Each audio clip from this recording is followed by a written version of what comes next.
explained that if you want to sum up the Rebbe's Torah, all of the Rebbe's Torah, if you want to sum it up as one sugya, as one topic,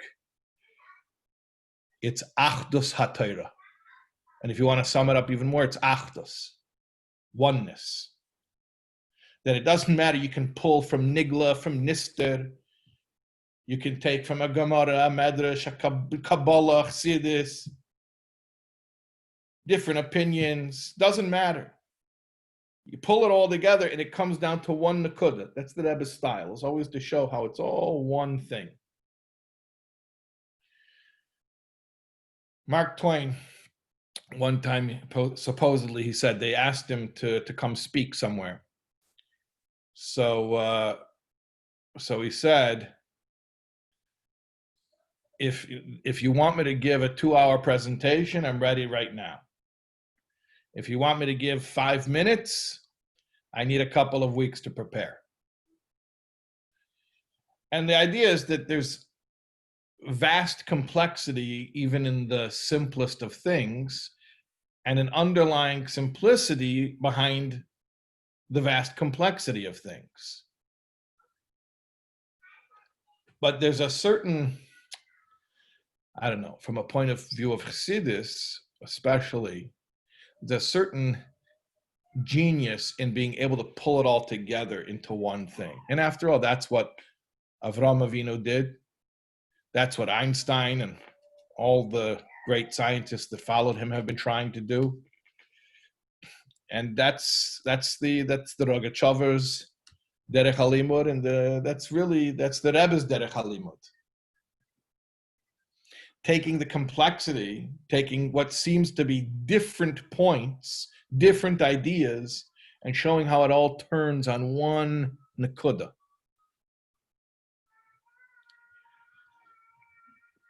So now, let's go back to our question about the Mechilta. Yeah, remember that? The Mechilta said that when Hashem gave the Torah, how did he do it? So we all know that there was Aseres HaDibros, 10 Commandments. Yeah. But the Mechilta explains how was it done. That first Hashem said one statement that was all 10 Commandments all at once. In a manner that the mouth cannot speak, nor can the ear hear. And then after Hashem had spoken the entire 10 Commandments as one dibur, as one statement, then he unpacked it and he repeated each commandment on its own, independently separate from the others. And we asked, why? Why did Hashem do it that way? And what relevance does it have to us? What does this teach us? What does this mean for us in our lives? So the idea is really that the Torah was first given as a single statement and then reiterated as multiple statements. Because the Torah, as divine wisdom, you can see it as the most complex, the most thorough, the most exhaustive, infinitely vast body of information. Or you can see the same Torah as one simple underlying truth that runs beneath the complexity of everything.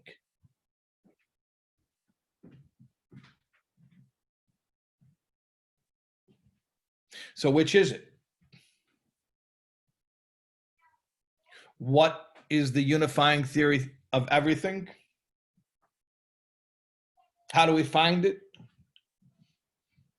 How can we study it? So I'll tell you. Reb Sadia Gon, after the Gemara, there was a period called the Ge'enim. Reb Sadia Gon explained that the Aseres HaDibros is really the entire Torah. How? You ever meet non-Jews who have read the Bible And they're always surprised to hear there are 613 commandments, right? Because they know about 10 commandments. So they're like, why do you have so many? Remember talking to one non-Jew, and he was saying, wow, I didn't realize we had so many commandments. I didn't realize it was so many more than 10. I didn't know we had so many more than 10. And I said, well, actually, I have many more than 10. You have a few less than 10. Actually, you have 7. And that was a whole other explanation. But there are 613 commandments, biblically. Plus, there are 7 rabbinical commandments. What does that mean, 7 rabbinical commandments? Obviously, the Rabban enacted many, many different enactments, and they made various different fences to the Torah. But when we say 7 rabbinical mitzvahs, we mean, at least according to one explanation, these are the things that you make a bracha, shekidishanu b'mitzvesa v'tzivanu, where you actually say, we were given a mitzvah through the rabbis, we were given a mitzvah to do this thing. So you have the 7 rabbinical mitzvahs. Let's see if we can get them. Brachas, Hallel, Shabbos candles, Shabbos and Yom Tov candles, Megillah, Chanukah, Netilas Yadayim, Eruv. Oh, very good. We did 7. There's some mnemonic for it too, but I don't remember what it is. I don't remember the memory trigger that's supposed to remind you how to remember the 7 rabbinical mitzvahs.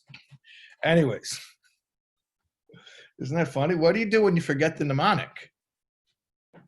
Right? That's like when you get the app that all your passwords are under one password, but you forget that password. Okay. Anyways, no, but we got it. We got the 7 rabbinical mitzvahs. So there are 613 biblical mitzvahs. Should we name them? Let's name them. No.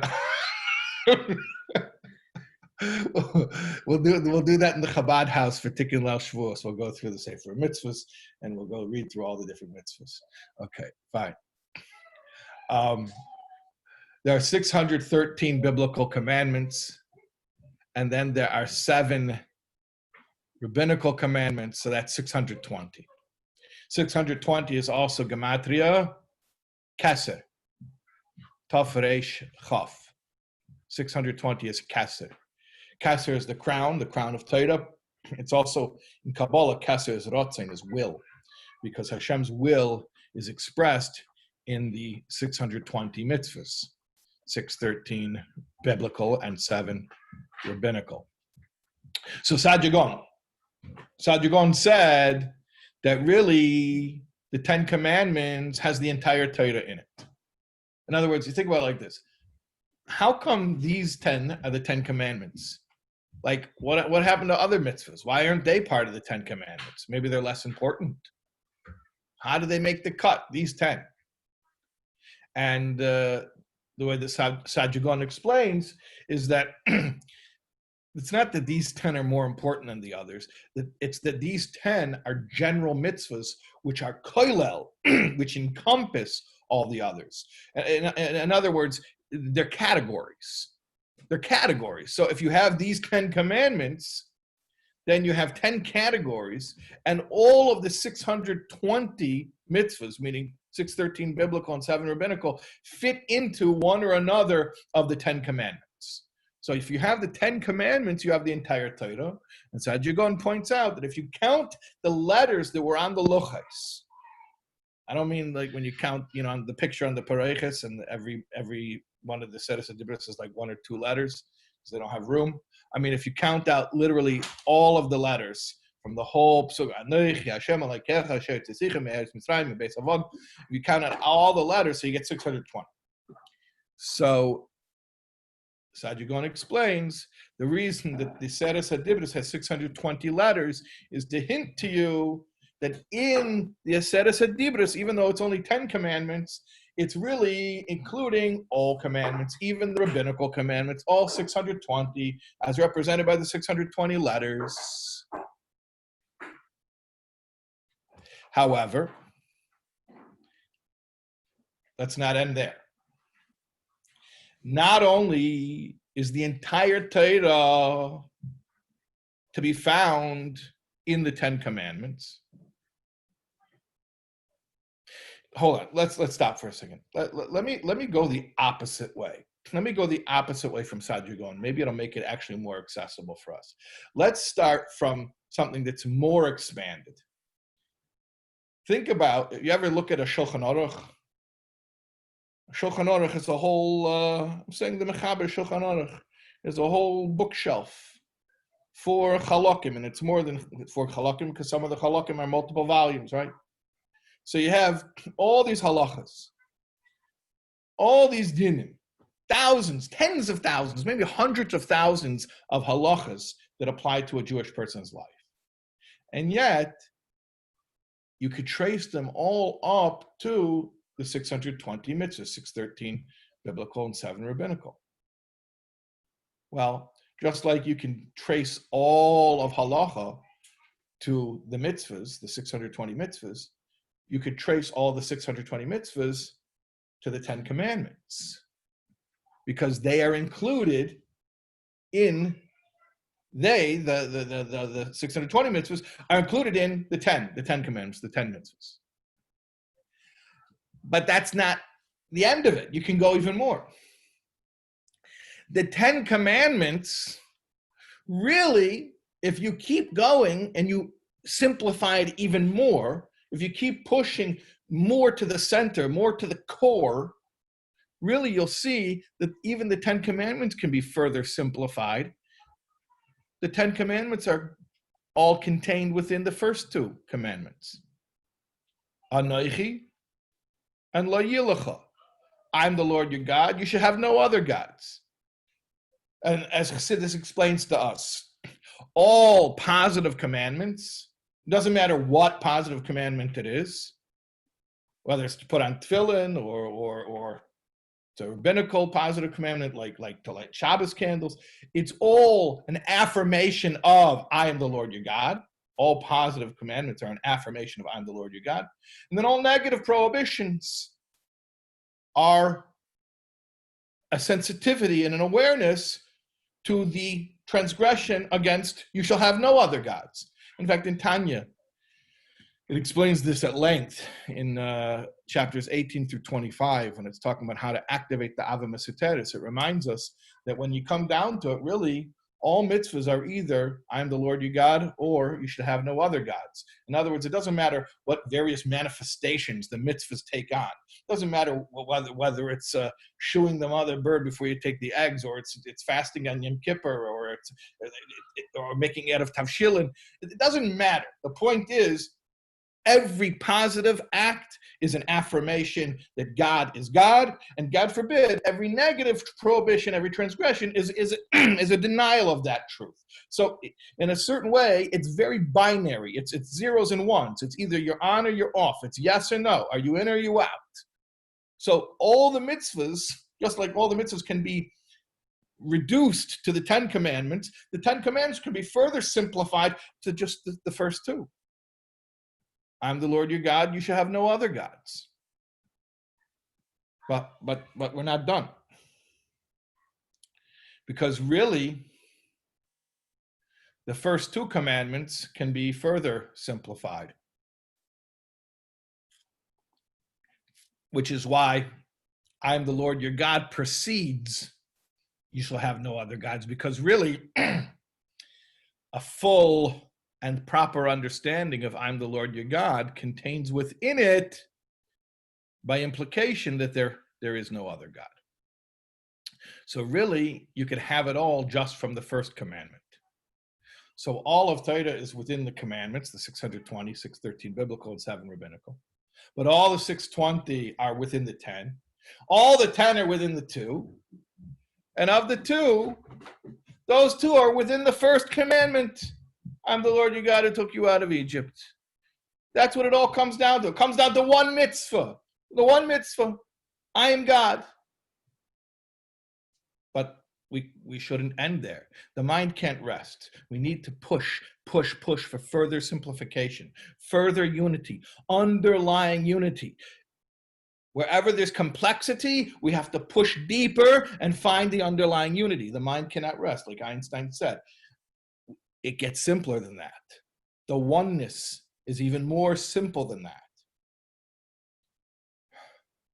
Not only is all of the Torah included in this in the 620 commandments, 613 biblical and 7 rabbinical, and not only are all 620 commandments included within the 10 commandments, and not only are all the 10 commandments included within the first 2 commandments, and not only are the first 2 commandments really contained within the first commandment, I'm the Lord your God, but really, the first commandment is included in the first word,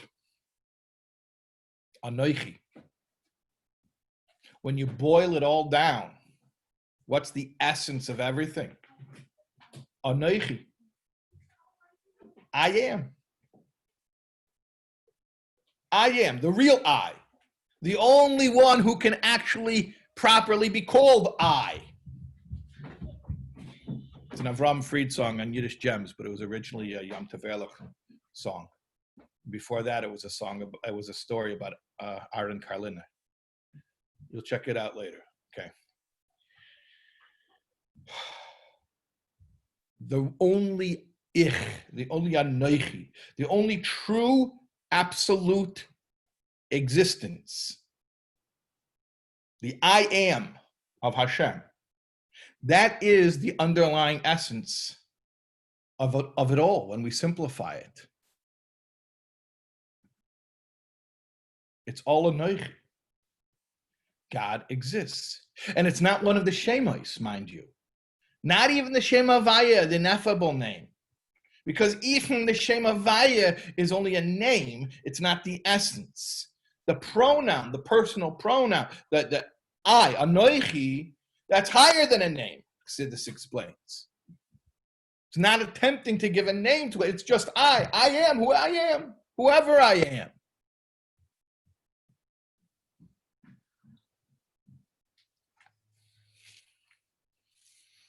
But we can't end there. We can't stop there. The mind does not rest. The mind seeks further simplification. The mind seeks further underlying unity. No, there's still more unity. We don't stop. Where do we go? How much deeper can we go? If all of Torah, all halacha, everything that a Jew will ever be instructed is included within 620 mitzvahs, 613 biblical, 7 rabbinical. And all the 620 is included in the 10 commandments, like Sadhugon said, that the 10 commandments are comprised of 620 letters on the tablets to represent that all of the 620 mitzvahs are comprised within the 10 commandments. And then furthermore, the 10 commandments are all encapsulated within the first 2. I am the Lord your God, you should have no other gods. But really, the first 2 are represented by the first mitzvah, I am the Lord your God. And really, the first commandment is contained within the first word, I am, Anoichi, I am.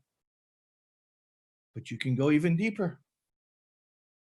And that is that all of it, all divine wisdom, every chidush that any Talmud Chacham will ever reveal, anything that will ever be known, any truth and all truth that will ever be discovered is contained within not just the Anoichi, the first word of the first commandment, but within the first letter of the first word of the first commandment, within the Aleph. The Aleph, what's Aleph? You like Gematria? I'll teach you a Gematria. Aleph is a Gematria 1. I can remember that Gematria. Aleph is a Gematria 1. That when you boil it all down, 620 mitzvahs into 10 mitzvahs, to 2 mitzvahs, to 1 mitzvah, to 1 word. No, it's 1 letter, Aleph. And Aleph is 1.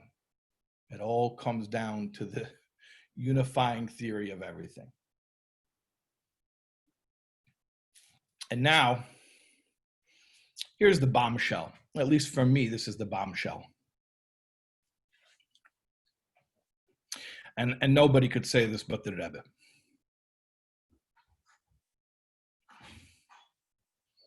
The entire Torah, which is contained in the 10 mitzvahs, which are contained in the first two of the 10, which is contained in the first one of the first two, which is contained in the first word of the first one, which is contained in the first letter of the first word, the Aleph, says the Rebbe.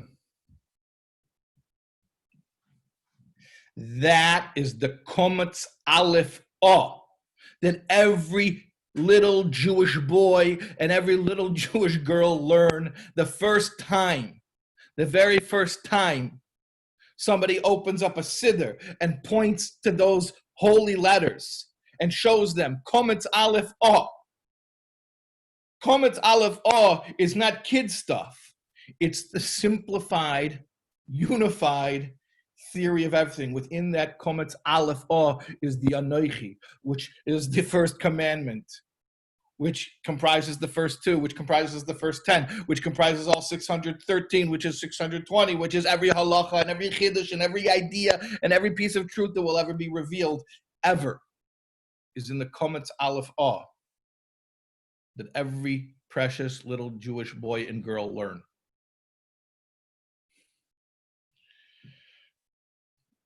I think, obviously, we've come together because we're honoring the Nifteris, we're honoring a Jewish woman, a young Jewish woman who passed away, a mother of children.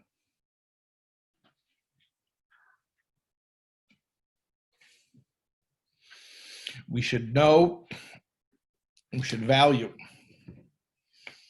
that every Jewish mother who teaches her child Kometz Aleph O is teaching them all of Torah and all of the wisdom and all of the truth that will ever exist. Everything that child will then discover, everything that's true and everything that's good and everything that's holy, was already contained within the purity and the simplicity of that Aleph. It's all there. It's all contained there. So these children, as they'll grow and they'll learn and they'll have teachers and they'll live life and they'll come up with their own insights and their own chidushim. The Alter Rebbe says every neshama has to be mechadish chidushim.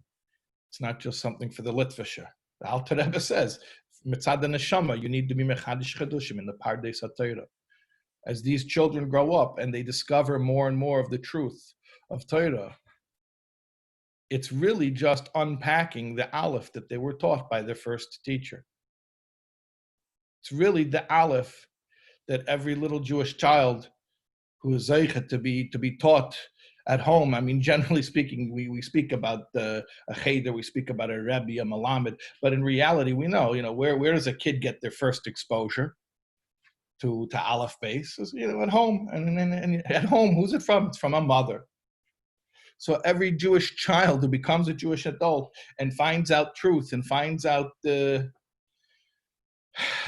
deep complexities of divine wisdom, it's really just an act of unpacking that first Aleph that contained it all. And when we think about it that way, then it's a totally different life. It's a totally different world.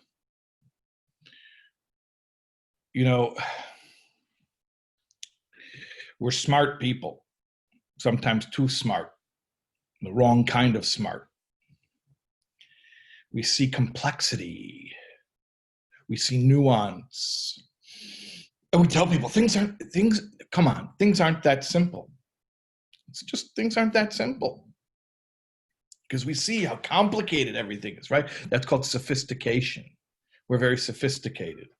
Well, right? You can't be so childlike. You can't be so innocent. You can't be so simplistic. The real world. Well, yeah, in theory, but in the real world, right? Yeah. That's called sophistication, seeing complexity. And the result of that is living a fragmented life. where we have different sets of values for different settings, work, play, home, away, and we revel in the inconsistency of it all. And we fragmented ourselves, where one role that we play is betraying another role that we play. But Torah allows us to see the elegant simplicity of it all. That life really isn't that complicated. The complexity is superficial. The complexity is superficial. This is the complexity. It's just the outer layer. But when you probe, when you dig, when you peel away layer after layer after layer, things get more and more simple, not less. You know, look at everything in the world. You look at an organism, a living being, and they're made up of different parts and different organs. And the liver is not the head, and the head is not the liver, and the foot and the heart but if you look at them on a cellular level, you know, they all have the same DNA. Or, you know, you look around you in the room around you right now, wherever you're sitting, you know, there's a chair and there's the lamp and there's the wall, but they're all made of the same atoms. And those atoms are made of the same one energy, which creates all existence. And I'm not even saying something you have to have faith to believe. This is any atheist scientist will tell you this, that basically there's an underlying unity and oneness to it all. And not only is it made of the same stuff, but ultimately all the different forces and powers in the world are only one power. And that's why every great mind will tell you, I'm saying in the secular world, they'll tell you that the one crowning achievement that they're looking for is the unifying theory of everything. They're looking for the same truth that Avraham Avinu discovered already, that when you peel away all the layers of complexity, you come down to simplicity, Aleph, Chometz Aleph, O. And it's all there. It's all there. In the first lesson that we teach our children, we've given them everything. We've given them all truth and all wisdom right there.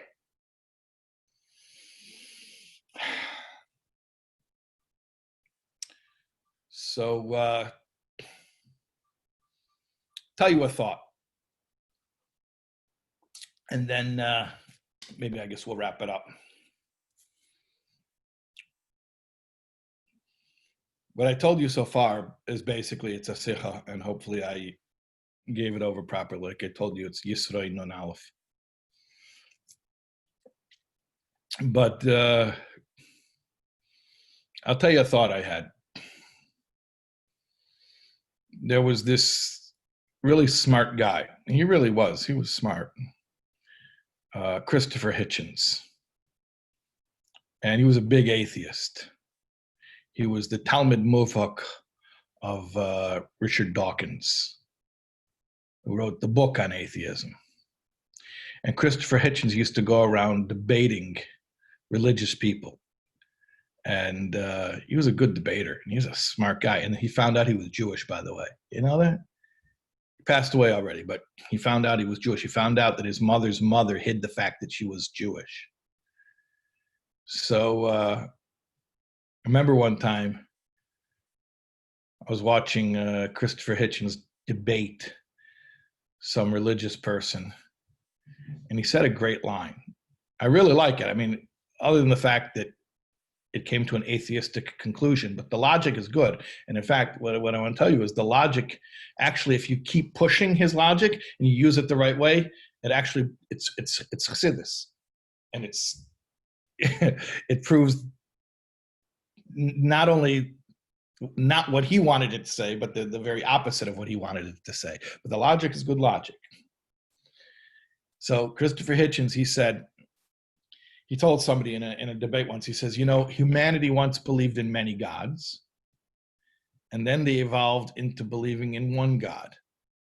And ultimately, we'll continue to progress and we'll believe in no God, right? They went from many gods to one God. Eventually, they'll have zero, right? And it's pretty smart. But here's how I would reformulate Hitchens' brief history of theology in a nutshell.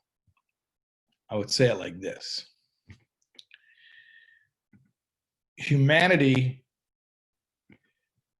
used to believe in a world where many gods controlled many things. Then we came to believe that one God controls many things. Ultimately, we'll come to see how there is only one thing. Basically the same idea as Hitchens. Further and further simplification. But what I'm saying is you have to not only include the God concept in the simplification, you have to include the world as well. You have to realize if you keep simplifying, he was going the right direction, reducing and simplifying is the right direction. But if you reduce and simplify everything, you take everything into account, ultimately, what's the truth you're going to hit? That not only there's one God controlling many things, there's really one thing. There's only one thing. And what's that one thing? Anoichi. Oh, but I see a chair, I see a table, I see a lamp, I see people, I see birds. That's the complexity. The complexity is this deep. Complexity is the veneer. The complexity is the facade. But probe deeper, probe deeper. The mind cannot rest, like Einstein said, with the proposition that there are separate forces. You push deeper and you find more unity and unity until finally you find the one.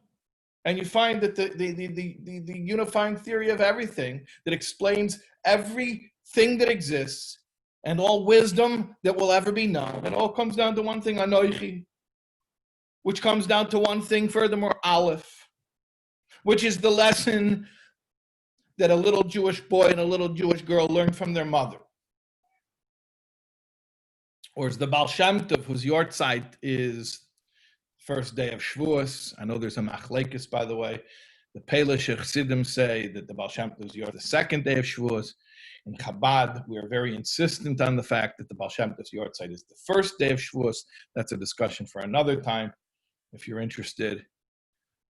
But another way to say this whole lesson, the Baal Shem Tov was good at summing things up in an aphorism, in a vort.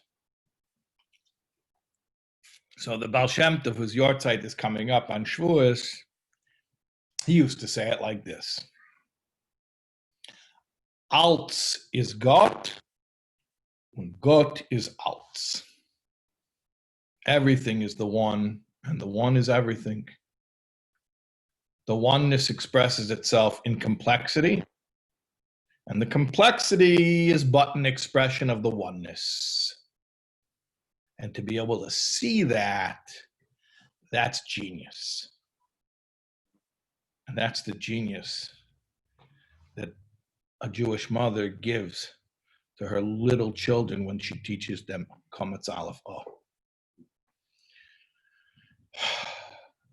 We should all have nachas from our children. We should all insist on teaching the truth, the full truth, nothing but the truth. And very, very soon, immediately, all of this stuff we're talking about as ideas, we should see it with our physical eyes when the ultimate oneness is revealed. For on that day, B'yem Ahu, Yashem Echad, U'Shmei Echad, Hashem will be one, His name will be one. We will see oneness. We will see how all of it, all along, was one thing. There's only one thing. Okay, that's what I got for you tonight. You ready to sign off? I have permission to leave.